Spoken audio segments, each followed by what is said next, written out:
Hey everybody, how's it going? It's Chris with Lewis Family Reptiles again. I'm back. I'm getting ready to check on the clutch of eggs.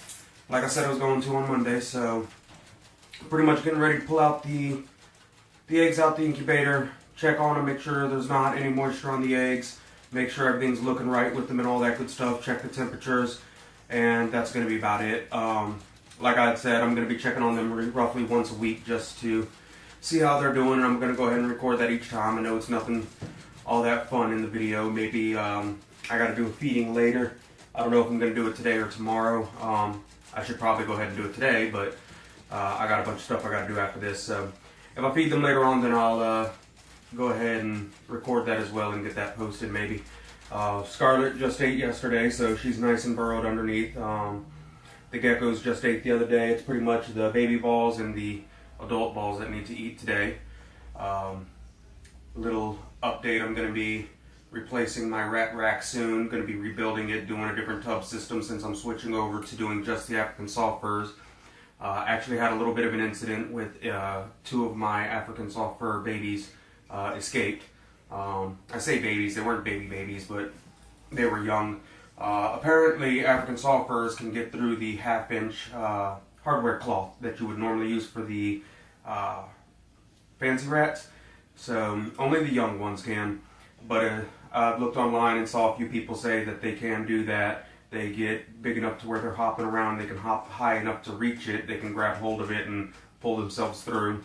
I had two get out on me, so I'm going to be replacing this rack with another rack where I'm going to do more bins, smaller bins, because from what I've read and heard, seen, YouTube, and other articles that I've actually read, two things that are going to make this rack better for doing African soft furs are one, using 1/4-inch wire or hardware cloth like you would for mice, and two, doing smaller containers. Apparently the African soft furs prefer smaller space, which makes sense because I got these big old tubs. The fancy rats, they'd always be all over the place in the tub, wherever.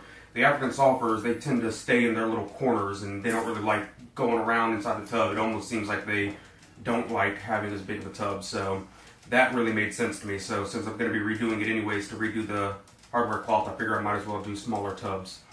My old rack I'll probably try and sell off for something, I don't know. I'm going to keep two of the big black bins for grow out tubs, but otherwise I'm going to be using small tubs. But I'll show you real quick what I'm talking about.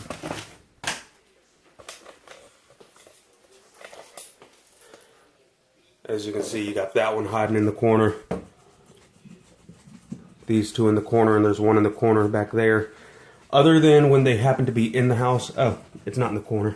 That's a little litter in the corner, actually. Got some more little babies over there. I don't know, the food looks like it's in the way. Maybe I can move some food and get y'all see some babies down there. Anyways, the fourth African soft fur was actually inside the little house. The only way I can get them to come out of the corners really is when I'm messing with stuff, or if the house is in the middle, the little hide. Otherwise, they'll be in the corners. Like this guy jumped out because I came and I started messing with the food. And honestly, they don't even always come out when I start messing with stuff. The fancy rats, on the other hand, they're down here. You can see you got a couple of them right there. And they're spread out all throughout in there. I don't know if this is showing or not. But yeah, they don't stay hidden in no corner. They like having the large amount of space. The African soft fur is not so much. Keeping the grow outs down here. And they're a little bit more out in the middle, but they're still bunched up. Got them along the back wall there and on top of the hide. They love climbing on top of hides and inside of hides. That's all the females right there. This is all the males that I've currently got growing out, so. But yeah, they all stay tucked away, unlike the fancy rats, so. People are saying that's because they don't like having the large open areas. They don't feel as secure, that they need to be given smaller tubs. So that's what I'm going to do. I'm going to give them smaller tubs.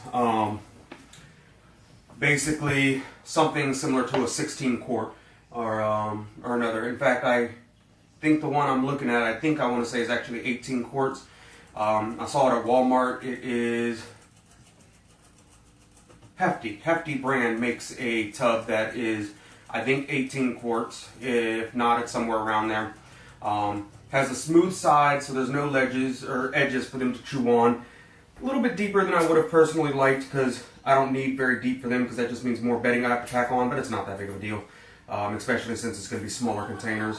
But yeah, I'm going to do 3 tiers across a couple levels so that I have my breeding groups.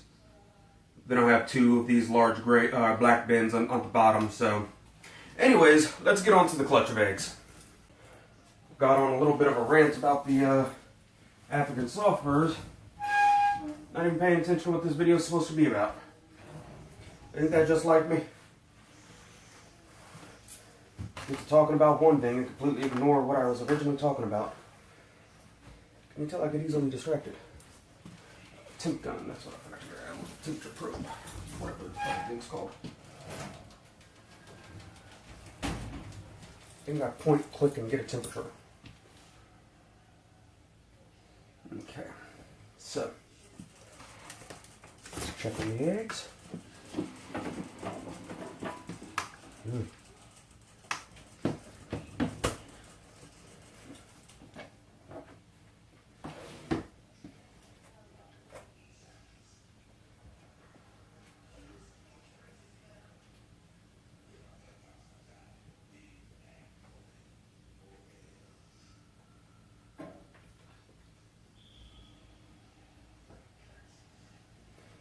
A little bit warmer than I would like it, but sitting at 91.2, so it's a little bit warmer than anticipated, than I wanted it to be.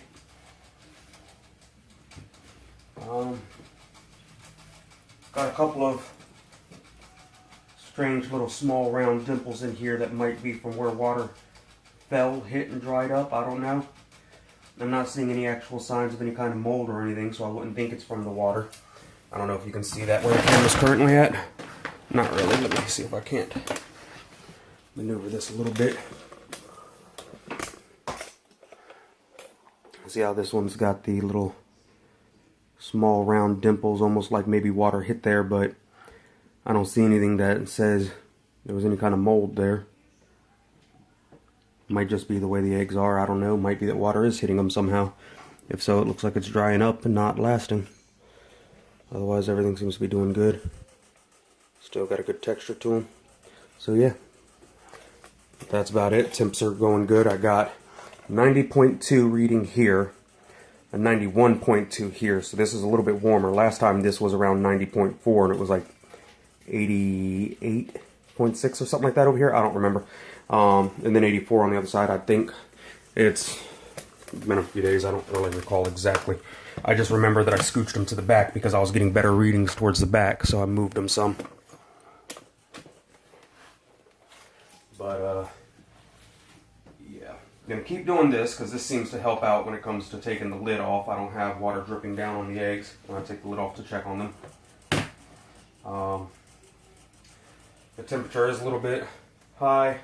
I don't think it's considerably high enough to where it's a danger, so I'm going to leave it be for now.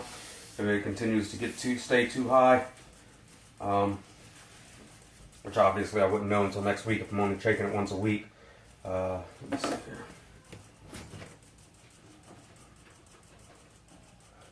Yeah, I might end up lowering the temperature of the incubator just ever so slightly. It might just be that we had a really hot day today and there's a huge window right there, so I say really hot day. Some people are probably sitting there laughing at me. It got to 91. 91, I think, was the high today. But for the most part, this room's fairly well insulated, so I really don't think that has a whole lot to do with it. I mean, my incubator is kind of just, it is what it is. It holds temperatures decently, but it does have some fluctuation. The biggest thing is the thermostat that it's on has a lot of fluctuation.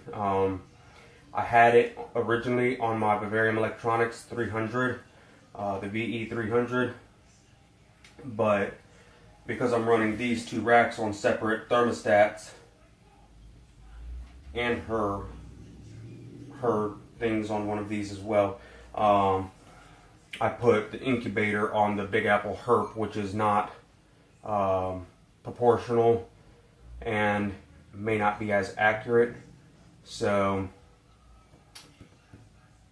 definitely going to be redoing that next time. This was a little ill planned on my behalf, so I definitely should not have kept it on that thermostat. But I did. These guys up here by themselves on the Bavarian Electronics, the hobby stat, I might actually take that down. Or not take it down, but reroute us to the incubators on just this. That way this and the geckos and the snake are all going on the hobby stat, or the Big Apple herb stat, and these two alone are on the VE300. But I don't want to mess with it right now because I have a clutch of eggs in there, so probably just going to leave it how it is. Anyway, so yeah, that's my video, guys. I was just showing a little update on the eggs. I'll probably post a video in the next day or two with me doing feeding. So live feeding again as per normal. Last week, pretty much everybody, well, no, I shouldn't say pretty much everybody, about 3/4 of the collection took the African salt furs without a problem. So I'll go through this week and hopefully I'll get a few more to hit on the African salt furs. Thank you very much, y'all. Well, what did I forget to say? I forgot to say the magic words. Please like, please subscribe, feel free to share if you want to, and I really appreciate it if y'all would comment. Thank you.